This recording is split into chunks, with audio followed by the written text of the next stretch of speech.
Assalamualaikum warahmatullahi wabarakatuh. Ketemu lagi di pembelajaran online. Pada PJJ kali ini kita akan membahas tentang prinsip mengklasifikasikan alat pemadam kebakaran. Oke, kebakaran adalah suatu nyala api, baik kecil ataupun besar, pada tempat yang tidak kita hendaki, ya, yaitu tentunya merugikan dan pada umumnya sukar dikendalikan. Apa yang terjadi karena persenyawaan dari komponen-komponen berikut? Yang pertama yaitu adalah adanya sumber panas seperti energi elektron, listrik statis atau dinamis, sinar matahari, reaksi kimia, dan perubahan kimia. Yang kedua yaitu benda mudah terbakar seperti bahan-bahan kimia, bahan bakar, kayu, dan plastik. Dan yang terakhir yaitu oksigen, ya.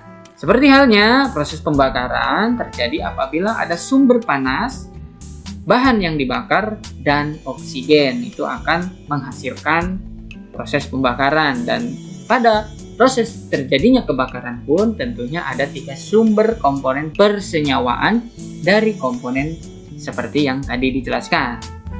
Untuk selanjutnya, kita masuk ke dalam klasifikasi kebakaran. Pengelompokan tipe kebakaran menurut NFPA, National Fire Protection Association, sebagai berikut, yaitu api jenis kelas A. Kebakaran pada benda mudah terbakar yang menimbulkan arang atau karbon pada kelas A itu terdiri dari akibat kebakaran pada benda atau bahan kayu, kertas, karton atau kardus, kain, kulit, dan plastik. Itu adalah kebakaran kelas A. Mendinginkan bahan bakar yang sedang terbakar adalah cara yang paling efektif untuk mematikan api kelas A. Ya. Jadi, apabila kayu, kertas, kardus, kain, plastik itu didinginkan dengan cara diberikan suatu cairan, air, dan sejenisnya, itu adalah cara terbaik untuk mematikan kebakaran kelas A. Selanjutnya, untuk kebakaran kelas B, yaitu kebakaran pada benda cair dan gas yang mudah terbakar. Contohnya yaitu adalah bahan bakar, bensin, lilin, gemuk, minyak tanah, dan thinner. Pemadaman api dari bahan kimia ini berupa tepung kering dan gas karbon dioksida atau menggunakan CO2. Itu sangat baik untuk memadamkan api kelas B, ya. Nah, simbol untuk kebakaran tipe kelas B, apabila kalian mencari tabung apar, itu mempunyai simbol seperti ini, ya. Selanjutnya yaitu kebakaran kelas C. Kebakaran pada benda yang menghasilkan listrik atau yang mengandung unsur listrik, yaitu kebakaran kelas C. Bahan pemadam kebakaran harus bukan penghantar listrik untuk menghindari kejutan atau kerusakan peralatan. Jangan sekali-kali menggunakan pemadam kebakaran dengan bahan air atau busa untuk mematikan api kelas C karena dapat menghantarkan arus listrik. Kebakaran kelas C terjadi pada kebakaran benda gas, contoh LPG, LNG, dan metan. Ini adalah simbol kebakaran tipe kelas C yang terdapat pada tabung apar pemadaman kebakaran kelas C. Selanjutnya yaitu kebakaran kelas D. Kebakaran pada logam mudah terbakar, contoh sodium, litium, sama radium. Untuk simbolnya yaitu seperti yang nampak pada video ini. Ini adalah kebakaran kelas D. Baiklah, kita lanjut, yaitu mengenai alat-alat pemadam kebakaran. Ada 4 jenis alat pemadam kebakaran dengan beberapa perbedaan pada tiap-tiap jenisnya mengikuti kelas dari kebakaran atau jenis api yang dihasilkan dari hasil kebakaran. Pada bagian sisi alat pemadam biasanya dilengkapi dengan label instruksi dan simbol kelas api yang dapat dipadamkan. Label ini memberikan rincian cara menggunakan pemadam api. Juga dijelaskan untuk api jenis apa yang dapat digunakan untuk pemadaman. Selalu baca plat instruksi sebelum Anda menggunakan pemadam api. ke tempat alat pemadam api tersebut adalah sebagian berikut. Nah, di sini ada komponen-komponen alat pemadam kebakaran, di mana yang pertama adalah tuas, kunci pengaman apabila tabung ini sedang tidak digunakan, indikator tekanan yang menunjukkan bahwa tekanan alat pemadam ini masih dalam keadaan belum terpakai, selang untuk mengarahkan bahan pemadam kebakaran kepada api yang akan dijinakan atau akan dipadamkan. Lalu di sini ada label, cara penggunaan, corong atau nozzle pada selang, dan tabung itu sendiri.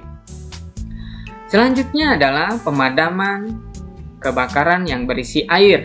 Nah, bentuknya seperti ini dan ada tulisan water ya. Alat pemadam kebakaran ini menggunakan air dan karbon dioksida sebagai bahan pemadam. Jenis alat pemadam kebakaran ini cocok untuk memadamkan api yang membakar kertas dan kayu. Karena tadi syaratnya paling mudah untuk memadamkan api jenis kelas A itu dengan cara mendinginkan. Dan jenis alat pemadam kebakaran ini tidak boleh digunakan pada area yang terdapat peralatan yang menggunakan listrik atau cairan kimia organik yang tidak larut di dalam air. Berarti tidak cocok untuk pemadaman kebakaran untuk api jenis kelas C dan kelas D. Akhir-akhir ini sudah dikembangkan alat pemadam kebakaran yang menggunakan air yang mengandung foaming agent, bahan pembentuk busa. Jadi apabila disemprotkan itu akan menghasilkan bentuk busa ketika sudah keluar dari tabung, yang dikenal dengan aqueous film forming foam, yang dapat digunakan untuk kebakaran pada cairan kimia mudah terbakar dan peralatan listrik untuk menghindari sengatan arus listrik dan ceceran bahan kimia yang menyebabkan kerusakan lebih parah. Selanjutnya yaitu adalah pemadam kebakaran jenis karbon dioksida atau CO2. Alat ini diisi dengan cairan karbon dioksida yang mempunyai tekanan sangat tinggi. Jenis ini paling sesuai untuk memadamkan api kelas B dan kelas C. Tabung apar jenis ini dicat, biasanya catnya menggunakan cat merah dengan garis pita hitam. Itu tanda-tandanya pada tabung, jadi catnya cat merah dan garis hitam dengan tulisan CO2. Ukuran kecil mempunyai kemampuan semprot sampai 1,2 meter dan yang berukuran besar mempunyai kemampuan semprot atau kemampuan pemadaman seluas 3 meter. Nah, ini bisa kalian perhatikan, ini adalah ciri-ciri tabung untuk mematikan api kelas B dan C. Selanjutnya yaitu pemadam kebakaran busa atau jenis busa foam ya. Variasi mekanisme dan bahan kimia yang digunakan pada pemadam kebakaran busa cocok digunakan untuk pemadaman api kelas B dan terbatas untuk api kelas A. Jenis semprot pemadam ini berkisar 6 meter. Busa digunakan membentuk selimut untuk menutupi dan memadamkan api. Pemadam kebakaran jenis busa adalah yang paling efektif untuk memadamkan api dari bahan bakar cair yang berada dalam wadah, terutama bahan ini cukup panas untuk dapat terbakar sendiri bila bersinggungan dengan oksigen, sehingga efektif sekali untuk pemadaman api kelas B dan terbatas untuk api kelas A. Selanjutnya yang terakhir yaitu adalah pemadam kebakaran tepung kering atau yang disebut dengan powder. Pemadam ini diisi dengan bahan kimia berbentuk tepung kering yang diinjeksikan dengan tekanan gas atau dengan tekanan udara.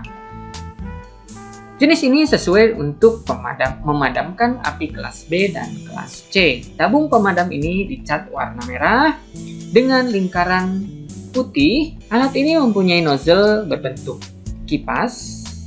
Rentang semprotan pemadaman berukuran kecil sampai 3 meter dan yang berukuran besar sampai 6 meter.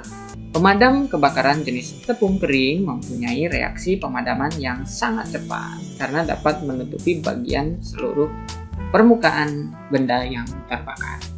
Terima kasih, kalian sudah semangat dalam melaksanakan pembelajaran jarak jauh. Tetap enjoy, tetap sehat, dan tetap menggunakan masker. Assalamualaikum warahmatullahi wabarakatuh.